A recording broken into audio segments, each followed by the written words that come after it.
Hello, and welcome once again to the Dental Marketing Mastery Series. This podcast is brought to you by dentalwebcontent.com and New Patients Incorporated. I'm Howie Horrocks, the founder of New Patients Incorporated. Along with me once again is my friend and partner and the president of New Patients Incorporated, Mark Dilatush. So, hello, Mark. What are we going to talk about today? Hey, Howie. Well, last time we did budgeting from a 1,000-foot elevation view. Budgeting is something that every dental practice needs to do at least once a year.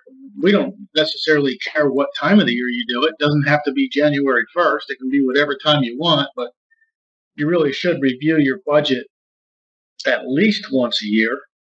I think typically dentists will do that at the end of a calendar year or right after tax day. Right. If those are good times for you, then that's fine. Just make sure you have a budget, and as best as you can, you stick to your budget, because as we said in the last podcast in the series, if you don't have a budget and you don't stick to it, what you end up doing is you end up having you panic when you don't have enough new patients and you overspend. And then when it gets busy again, you underspend until you panic again when you don't have enough new patients. So you end up in this vicious spike valley, inconsistent, constant state of turmoil. We would argue that every marketing initiative you ever do will always cost money up front. You can't avoid it. Whether you build a website, do direct mail, do radio, or you do TV, or I don't care, you go to a bridal fair, you still have to pay for your booth up front before you get anything for your money. Okay.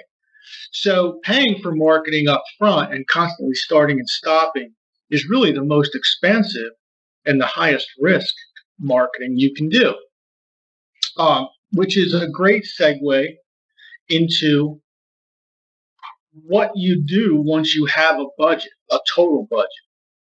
So last podcast, we talked about total budget, 5% of trailing 12-month revenues to 5% of goal revenues. And in our example, we said, okay, we have a $600,000 practice. So 5% of that is $30,000 a year as a total budget. And if my goal is to get to $800,000 a year, the top end of my budget range is $40,000 a year. I just multiplied both of those numbers times 5%. So my budget range is $30,000 to $40,000. Well, that's kind of wonderful.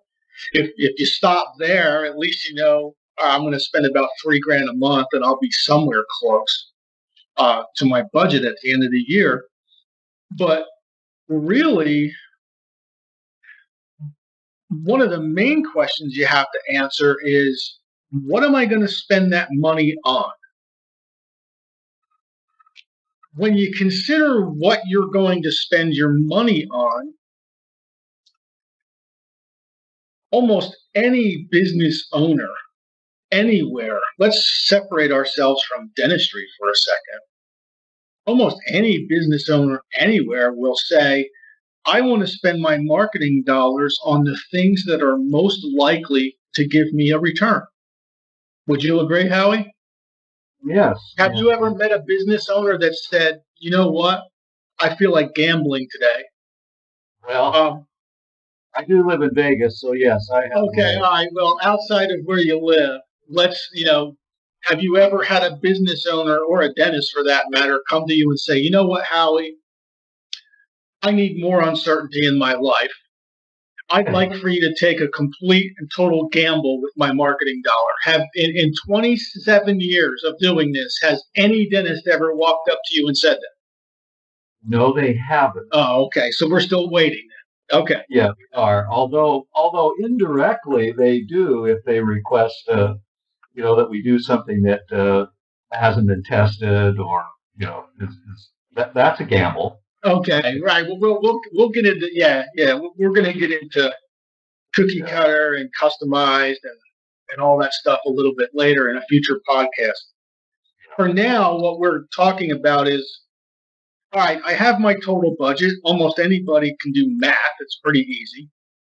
So there's my total budget for the whole year. And if you divide that by 12 months and you make it consistent, it's about $3,000 a month. All right. The question is what am I going to spend it on?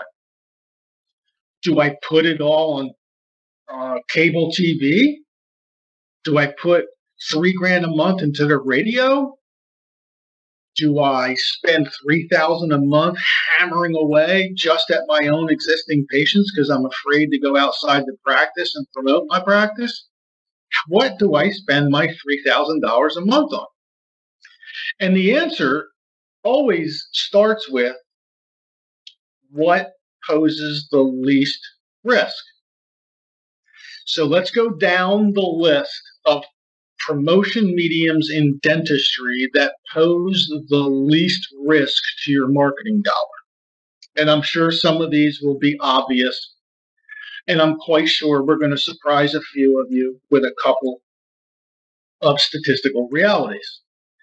Number one, least risk, greatest chance of return is always has been and always will be internal promotion to your own patient base. The reason it's so unbelievably predictable is because what, Howie? What do those patients know already? Yeah, they're already familiar with you. Presumably they like you, and they've already given you money, and you've already worked on them. They've already allowed you into the privacy of your own mouth. Right? Exactly. Okay. So there's an element of trust already there that you don't have to go through when you're talking to strangers because they don't know who you are and they have never given you money. And, there's just lots more risk there. Sure. And there's other factors, too, with your existing patients. They know the person who answers the phone and schedules their appointment. They know the person who helps them with their insurance coverage.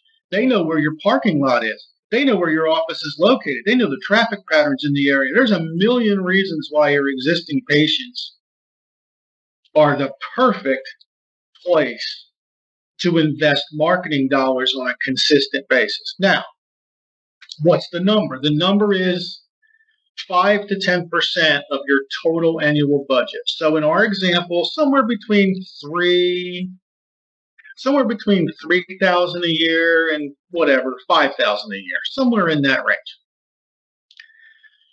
Now, what are internal promotions? Well, the most common, I think today, that should be pulled from that budget would be the electronic messaging systems out there, like the Smile Reminder and Demand Force and Lighthouse and those types of systems. They're about $200 or $300 a month, so that's about $3,500 a year. So there's a chunk of your internal budget right there because you're going to use those systems to communicate not only that you have a recare coming up or you have an appointment next week, but hopefully you're using those systems not too often, maybe 3 or 4 times a year, to promote the benefits of the services you provide, or at least to inform your patients of the other services you provide beyond what you've done specifically to them. Howie and I have both experienced countless times in our years clients who have told us that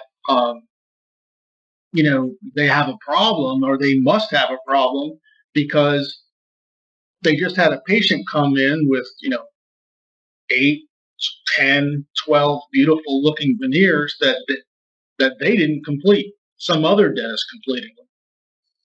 And when Howie and I hear that from a prospective new client or a client, then we all automatically have to say, well, then we're not doing enough internal promotion in that dental practice to let all the patients know about all the benefits of all the dentistry that you do. That's always going to be a great thing to do.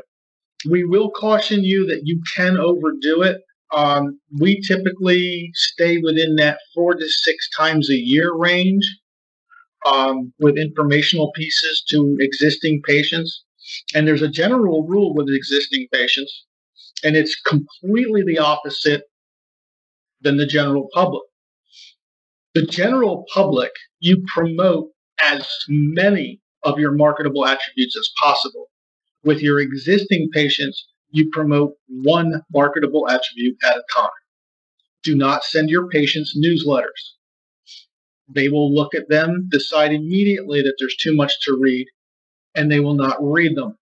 But if you spoon feed your existing patients information, one marketable attribute at a time, one service at a time, one convenience at a time, one technology at a time, they will look at it, determine they have the time to read it, and you will get more readership and more knowledge in the head of your existing patients. And if you do that, you will be doing more work to your existing patients, and you will get more referrals from your existing patients.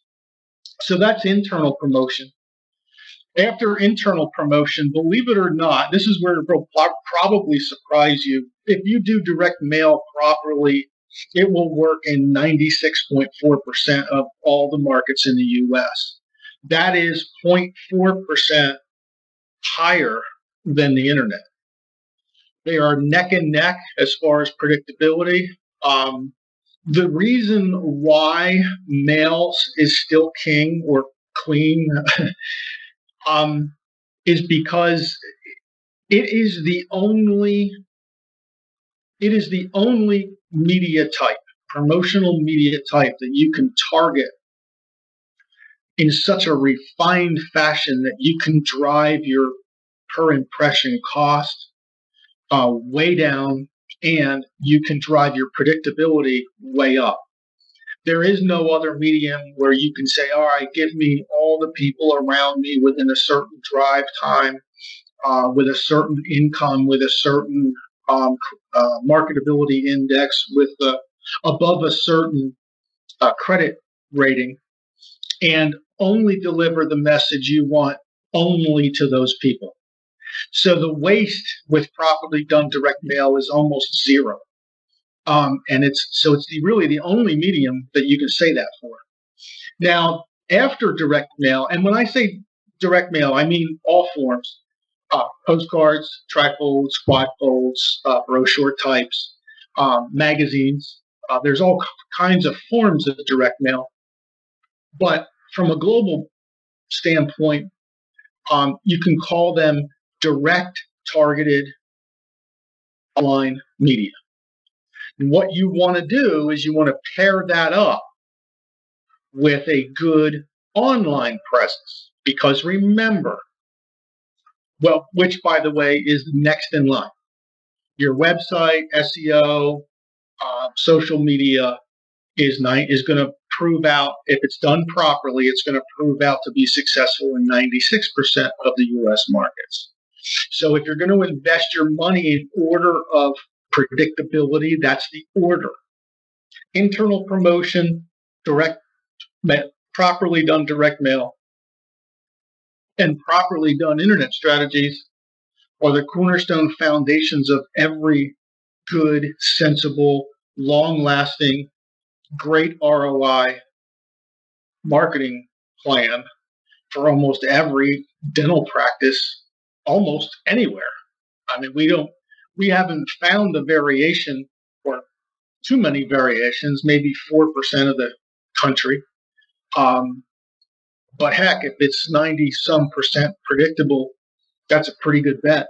So that's where, if we had a budget of $30,000 to $40,000, we'd probably put $3,000 to $5,000 in internal, probably put about 10 to 12 into the internet, and we put the rest in some form of targeted direct mail. And we would spread out the distribution of that mail logically. We would skip the months of July and December unless there was some local market reason why we shouldn't skip those months. And we would hit as many targets as we possibly could within that budget amount. And we would put call tracking numbers on the mail. Certainly for the first year, I would put call tracking number on the website. I would make sure my team is answering the tough calls the way I want them to. I would make sure I'm answering my phone Monday through Friday, 8 to 5 at least. You'd be amazed at how many offices miss about 20% of the new patient phone calls that come in. We actually see them and we rail. Internally, we rail. Externally, we try to encourage customers and non-customers alike to please answer your phone. Yeah, we do this in our live presentations. It's kind of funny, we say, who here would like to increase the effectiveness of their marketing by at least 20%? Of course, everybody raises their hands. And we say, well, we can do that for you in very short order with just a few words. Answer your phone. Right, answer your phone. Right. We're not even talking about answering your phone properly. Just answer it. Just pick up the phone and say hello. So anyway, that's a pretty general example of where you would start to build a marketing foundation from which you would begin to grow after that first year. Because if you think about it, all right, let's take the same scenario, same situation. Started with a 30 to 40K budget. I implemented those three items: internal, internet strategy, and a direct mail campaign. And it generated X. And let's say I didn't make my 800,000 the first year. I made 700. I hit 700,000. Okay. So this year I'm going to do exactly the same calculation.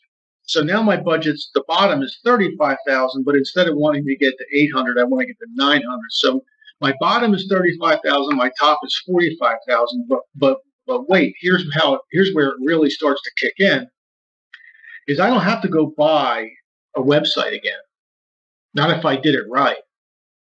So I don't have to spend that money this year. I don't have to go buy my SEO setup this year. I already paid for it. I don't have to spend that money this year. So there's a big chunk of money that I've already invested. These are no longer things I have to do every year. These are assets that I already paid for, right, out of last year's budget. So now I have whatever, $6,000, $7,000, $8,000 more dollars to spend expanding my footprint, in this case, into a more internal promotion to my existing patients, and very likely more volume of targets and more volume of direct mail. Of course, I would want to look at my call tracking and make sure that it's worthy and it's worth investing in, but it will be 95 or 96% of the time. So, and then you just keep building and building and building from there. It's a natural progression. Now, once you're beyond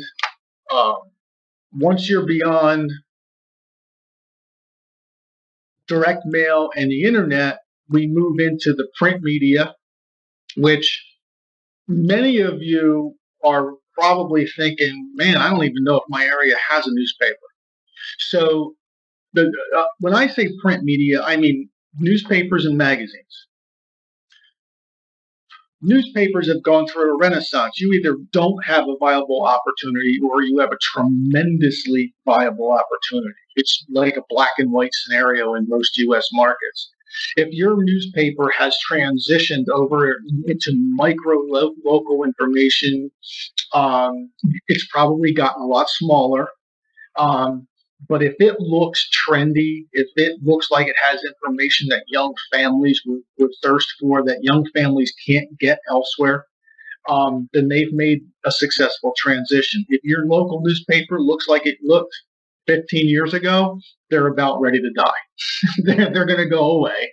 They won't be there next week. It's not worthy of your advertising dollar. Magazines can be. We normally ask the doctor to look and see how many other dentists are advertising in there. If the answer is more than one, we normally say no, that's not a viable option. But there's a million print media options out there.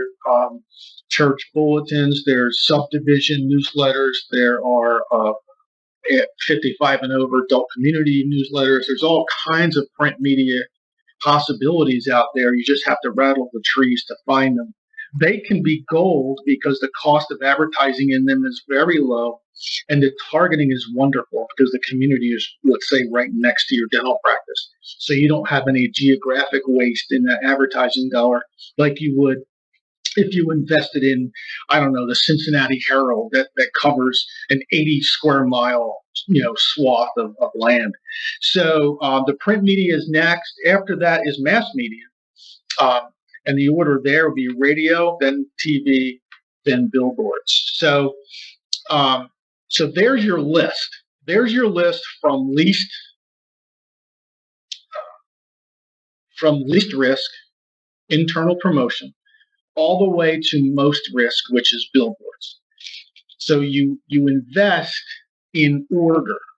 You don't move beyond where you are unless you are dominating in that media segment in your market. So you need to dominate internal, dominate the internet, dominate mail before you move outside of that. Most dental practices, solo practices, and most two-doctor practices never have to go beyond internal, internet, and mail. They just don't.